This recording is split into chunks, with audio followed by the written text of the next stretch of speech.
আমি সে প্রশ্ন উত্তরে যেতে পারবো কিনা জানি না, তবে তরুণদেরকে আহাজারে আমাকে খুব কষ্ট দেয়। কারণ আমি খুব বেশি বয়সে বিয়ে করিনি, আমি এখন নানা হয়েছি, আপনারা অনেকে জানেন। আমার এই বয়সে আমি নানা হয়েছি, এটা অনেকে শুনলে আসমান থেকে নাজিল হওয়ার উপক্রম হয় যে কিভাবে সম্ভব। তো আমি বলি, আমি আমার সংসার জীবন গোছানো শেষ, আমি এবং আমার মিসেস সহ বাকি জীবন আরামের সাথে দেশ বিদেশ যদি ঘুরেও বেড়াই, আল্লাহ বিল্লাহ করে বাকি জীবন কাটিয়ে দিই, আমার কোনো টেনশন নাই, কারণ আমার সংসারের সব সেট আপ করা শেষ। সে সমস্ত মানুষদেরকে দেখে আমার করুণা হয়, মায়া হয়, যারা আর্লি ম্যারেজকে দোষণীয় মনে করে, তারা অনেক বেশি দেরি করে তথাকথিত নিজের পায়ে দাঁড়ানোর কথা বলে 30-35 পার হওয়ার পর বিবাহ শাদী করেন। এই মানুষগুলো তাদের ছেলে মেয়ে হইতে হইতে, প্রথম তো আবার ছেলে মেয়ে নেওয়া যাবে না, একটা লম্বা সময় এনজয় করতে হবে, 40-এর পর হয়ে যায় ছেলে মেয়ে হতে হতে। এরপর এই ছেলে পড়ালেখা করে গ্রাজুয়েশন করতে করতে 55-60 চুই হয়ে যায়, ততক্ষণে সংসারের ঘানি টানতে থাকে।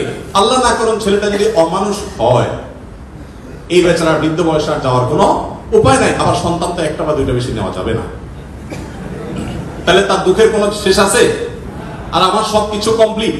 এখন ছেলে মেয়ে যদি বেশি বেতাল হয়, বেলাইন হয়, সোজা কানটা মলে দিয়ে দরজা দেখা যেতে কোনো অসুবিধা নাই, কারণ আমার সেকেন্ড থার্ড ফোর্থ অপশন আছে, অনেকগুলো সন্তান আছে। আর দ্বিতীয়ত আমার বয়সে এখনো অনেকখানি বাকি আছে। যাই হোক, আমি সেদিকে যাচ্ছি। আমি যেটা বলছিলাম সেটা হলো, ছেলেদের এই বেচারাদের যে অসহায়ত্ব, এটার কথা কেউ বলে না। দেখেন, আমিও নারীদের ওয়াজি করে গেলাম, ছেলেদের অসহায়তার কথা একটু বলি। এই বেচারারা যতদিন বাবা সংসারে থাকবে, তোমার ঘানি তুমি টানো, বাবা মা বাধ্য না। মেয়েকে কিন্তু এটা বাবা বা মা বলতে পারেন না। এরপর যখন বিয়ে হবে, বিয়ের সময় ওই যে ছেলেরা চিরকুট নিয়ে আসে, হুজুর একটু বলে দেয় আমার আব্বা এখানে আছে। আমি পল্টনে একটা হোটেলে উদ্বোধনী দিনে আমার এক বন্ধু মানুষ সেখানে গেছিলাম, এক ছেলে তার বাবাকে ধরে আমার কাছে নিয়ে আসছে, এসে বলছে, হুজুর আপনার অনেক কথা শুনছি, আজকে আমার বাপরে হাতের কাছে পাইছি, আমাকে বিয়ে দেন। আমি বহু বলছি, আজকে আপনি হাতে নাতে বলেন। আমি নিজের লজ্জা লাল হয়ে গেলাম। যাই হোক, তো এই বেচারারা বিয়ে করতে যাবে, বাপ বলে যে কি করো তুমি, বিয়ে করবে মানে টাকা কামাই করো।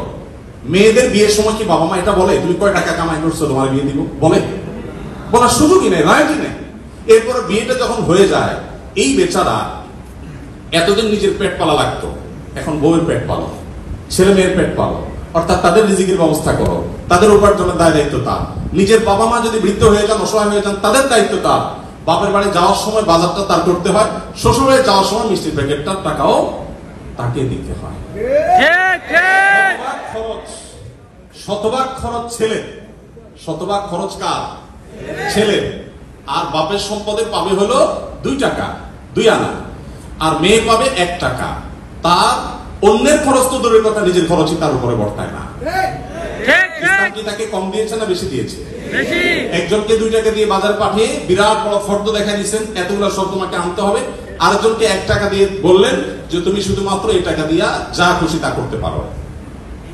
তাহলে এই 1 টাকা যাকে দেওয়া হয়েছে, তার অধিকার কি কম দেওয়া হয়েছে না বেশি দেওয়া হয়েছে? আল্লাহর সাথে পাল্লা দিলে গোল্লা যাওয়া ছাড়া কোনো উপায় থাকে না।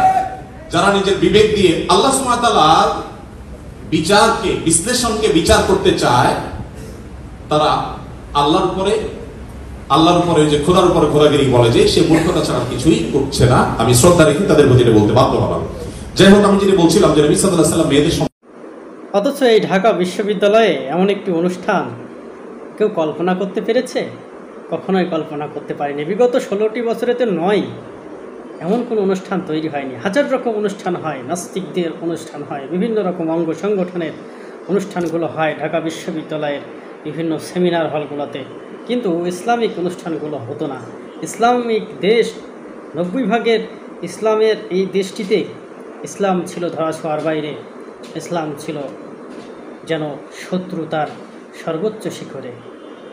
ইসলামিক দেশের, মুসলিম দেশের মুসলমান হয়েও আমরা ইসলামিক অনুষ্ঠানে কেন বাধা দিতাম? কোন দেশের এজেন্ডা বাস্তবায়ন করার জন্য এমনটি করতাম? সে প্রশ্ন বা সেই উত্তর আপনাদের কারোরই অজানা নয়। তো আপনারা জানেন সেই বিষয়গুলো, যে কাদের মদদে ঢাকা বিশ্ববিদ্যালয়ে ইসলামিক অনুষ্ঠানগুলো হতো না। কিন্তু সেই দিন গুজার গিয়া হে, যেটাকে বলে আর কি, সেই দিন চলে গেছে। এখন নতুন বিজয়ে, নতুন ইনকিলাব নতুন জিন্দাবাদে আমরা যে বিষয়টি দেখতে পাচ্ছি, দিকে দিকে ছড়িয়ে পড়ছে ইসলামের আলো। আর এই ইসলামের আলোয় উজ্জীবিত হয়ে আমাদের মনের অন্ধকার আধার সমস্ত কিছু দূর করে আমরা এগিয়ে যাব সামনের দিকে। ইসলামের বিজয় দিকে দিকে ছড়িয়ে পড়ুক এবং বাংলাদেশ ইসলামিক রাষ্ট্র প্রতিষ্ঠা হোক, এমনটি চাইছেন সবাই। আমরা সবাই এমনটি চাই যে ইসলামের ছায়াতলে আসলেই হয়তোবা বদলে যেতে পারে বাংলাদেশ হানাহানি বিদ্বেষ।